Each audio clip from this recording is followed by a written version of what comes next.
Hi. So, this is nerve-wracking. I have kind of an odd question. I'm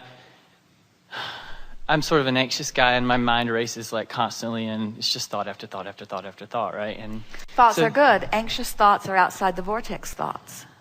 Anxious thoughts are competing with thoughts of well-being. But they're also giving birth to even better thoughts of well-being. So some step one anxious thoughts are all right. Just don't make a career out of it. Right. I feel like it's a constant tending to myself sometimes. So you have made a career out of it. Okay. So I work at Getting in the Vortex, and I do try and make that my main job. I guess my question is sort of strange. I feel like sometimes, like Jerry told a story once about a guy that just drank beer all the time. And I'm not saying I'm going to go that route and join the circus and drink beer all the time. But sometimes when I have a beer, I can relax a little bit more. And it's kind of I can line up a little easier. I can get in the vortex easier. So have you identified the vibrational reason for that? Not the alcoholic stupor reason. Right. No, it's like it relaxes me. But what is the vibrational reason that the substance makes you feel like you have easier access to the vortex? It diffuses your thought. You're focusing less specifically. Right. And so here's the thing.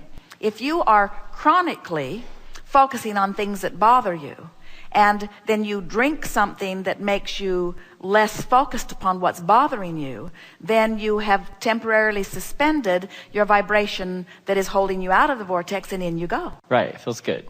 So let's redefine the vortex.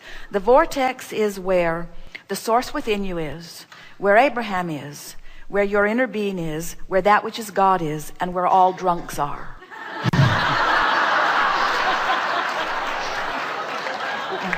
Well, that's not quite true, is it?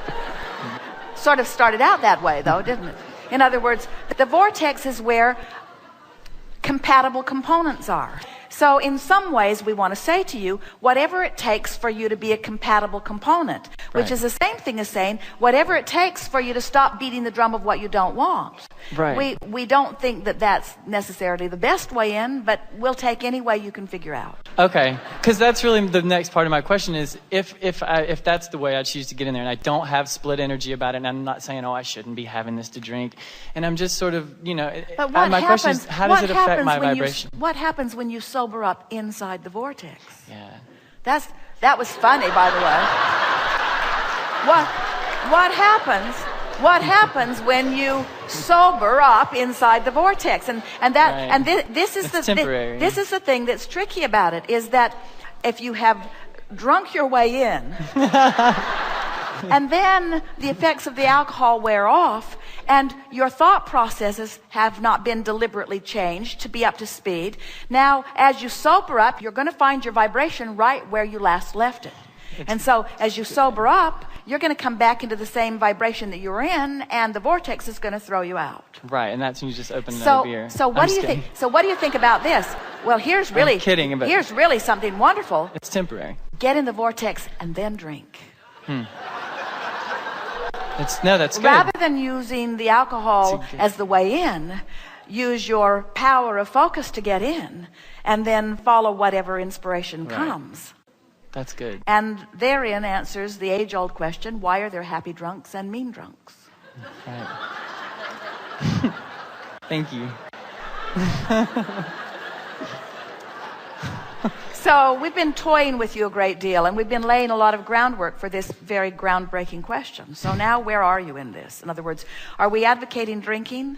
Not really. Are we advocating for or against anything? No, we really are not. Are we advocating you lining up with who you are? Certainly. And we are encouraging you to follow whatever path of least resistance you can find. Yes. This we know for sure. You cannot badger someone into the vortex. You cannot humiliate someone into the vortex. You cannot punish someone into the vortex. In other words, the only way you can call someone into the vortex is, first of all, to be in there and to see them in a way that calls them in, you see. And so just wanted to get that in there, that sometimes we think you're too hard on yourself. So what else do you want to talk about? Or do you want to talk more about that? Well, no, that answers my question around that. And I like this concept of getting in the vortex and then thinking about things, because that makes things much clearer, because sometimes outside of it, it's confusing, and I'd never heard it that way until So let's today. consider this. So when you go to sleep at night, whatever's going on in your mind is what's going on. And then you manage to quiet your mind enough that you reemerge into non-physical. That's what your slumber is. Well, when you reemerge into non-physical, the non-physical part of you dominates. In other words, it's like joining that vibration that is really you. But the physical part of you, that active vibration of you, remains right where it was when you went to sleep. And when you wake up, you'll be right where you were. In other words, if you go to sleep in the vortex, you'll wake up in the vortex. If you go to sleep not in the vortex, you'll wake up not in the vortex. So one of the reasons that we teach meditation, we talked about it already here today, is that when you meditate and therefore you are awake, not asleep, and therefore conscious, and therefore attracting, when you deliberately quiet your mind, you get to feel the visceral sensation of resistance leaving and alignment coming into place. That's why we encourage meditation rather than taking a nap. Because when you take a nap, you don't move your vibration. But when you meditate, you raise your vibration, and when you come out of meditation, your vibration is now in that higher place. So now let's get back to this vortex concept, because meditation is the way into the vortex. So however you got in there, now the next thing is to be consciously aware that you are in there. That is really a component to this seminar that we have not really discussed fully enough. We want you to realize that when you get in there, no matter how you got in there, milk it. Try to stay in there longer. Esther has been taking a deck of Money and the Law of Attraction cards because she likes the artwork so much. And when she knows she's in the vortex, she will milk it with everything she's got. Look through a deck of cards, look through a photo album of people that she loves. In other words, take a walk down memory lane. Sometimes they'll just stumble, or so it seems. There's never any stumbling because law of attraction is always accurate. But it feels like they've stumbled into a particularly appreciative moment. And the two of them will stop and just dissect what it is about this moment that makes this moment feel so good.